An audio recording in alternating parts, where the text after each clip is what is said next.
बात सन 1880 के अक्टूबर-नवंबर महीने की है।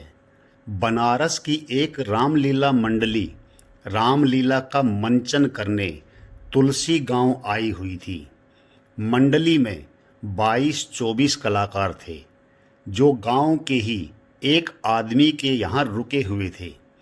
वहीं पर सभी कलाकार रोज अभ्यास करते, नहाना धोना खाना पीना करते और सो जाते।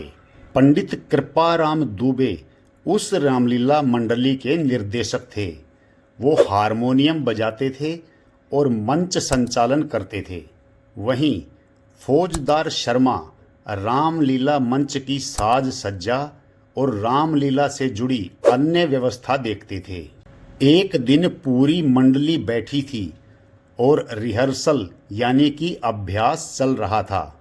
तभी पंडित कृपाराम दुबे ने फौजदार से कहा, इस बार वो शिव धनुष हल्की और नरम लकड़ी का बनवाएं, ताकि राम का पात्र निभा रहे 17 साल के युवक को परेशानी न हो। पिछली बार धनुष तोड़ने में समय लग गया था। इस बात पर फौजदार कुपित हो गया, क्योंकि लीला की साज सज्जा और अन्य व्यवस्था वही देखता था और पिछला धनुष भी उसी ने बनवाया था। इस बात को लेकर पंडित जी और फौजदार में कहा सुनी हो गई। फौजदार पंडित जी से काफ़ी नाराज हो गया और पंडित जी से बदला लेने का मन बना लिया। संयोग से अगले ही दिन सीता स्वयंवर और शिव धनुष भंग का मंचन होना था। फौजदार उस घर में गया जहां रामलीला मंडली रुकी हुई थी और कहा, रामलीला में लोहे की एक छड़ की जरूरत आन पड़ी है, यदि आपके पास है तो दे दीजिए। उस घर के मालिक ने उसे एक बड़ा और मोटा लोहे का छड़ दे दिया। छड़ को लेके फौजदार दूसरे गांव में एक लोहार के पास गया और उसे धनुष का आकार दिलवाकर ले आया। रास्ते में उसने धनुष पर कपड़ा लपेटा और रंगीन कागज से सजा के गांव के ही एक अन्य आदमी के घर रख आया। रात में रामलीला का मंचन शुरू हुआ। फौजदार ने मौका देखकर चुपके से धनुष को बदल दिया और लोहे वाला धनुष ले जाके मंच के आगे रख दिया और खुद पर्दे के पीछे जाकर छुप गया तमाशा देखने के लिए। रामलीला शुरू हुई। पंडित जी हारमोनियम पर राम चरणों में भाव विभोर होकर रामचरितमानस के दोहे का पाठ कर रहे थे। हजारों की संख्या में दर्शक शिव धनुष भंग देखने के लिए मूर्तिवत बैठे थे। रामलीला धीरे धीरे आगे बढ़ रही थी। सारे राजाओं के बाद राम जी गुरु से आज्ञा लेकर धनुष भंग करने को आगे बढ़े। पास जाके उन्होंने जब धनुष को हाथ लगाया तो धनुष उनसे उठा ही नहीं। कलाकार को सत्यता का आभास हो गया था। उस 17 वर्षीय कलाकार ने पंडित कृपाराम दुबे की तरफ कतार दृष्टि से देखा तो पंडित जी समझ गए कि दाल में कुछ काला है।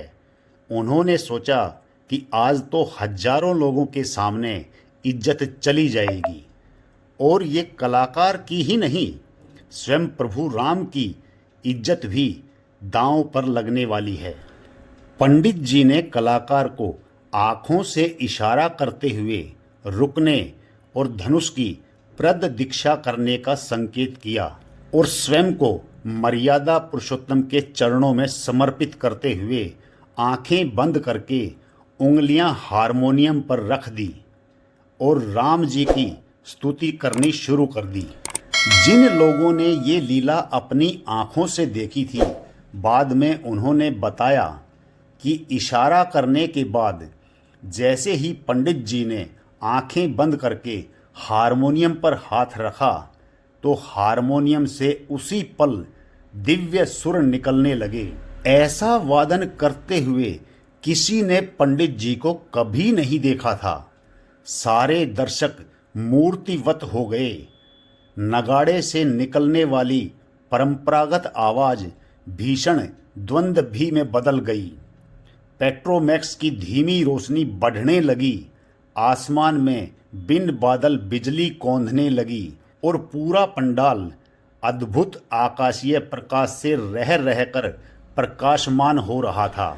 दर्शकों को कुछ समझ नहीं आ रहा था कि क्या हो रहा है और क्यों हो रहा है। पंडित जी खुद को श्री राम चरणों में आत्म अर्पित कर चुके थे और जैसे ही उन्होंने चौपाई कही, तेल चढ़ावत खैंचत गाढ़े, काहू न लखा देख सबू ठाड़े, तेही छन राम मध्य धनु तोरा, भरे भुवन धुनि घोर कठोरा।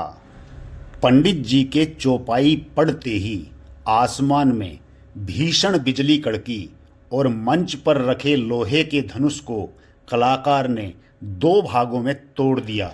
लोग बताते हैं कि ये सब कैसे हुआ, कब हुआ, किसी ने कुछ नहीं देखा।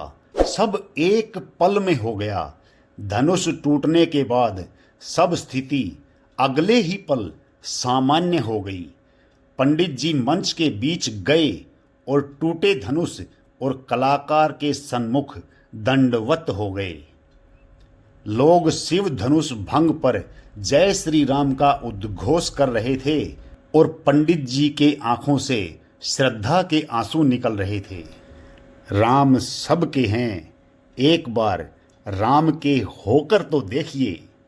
जय श्री राम।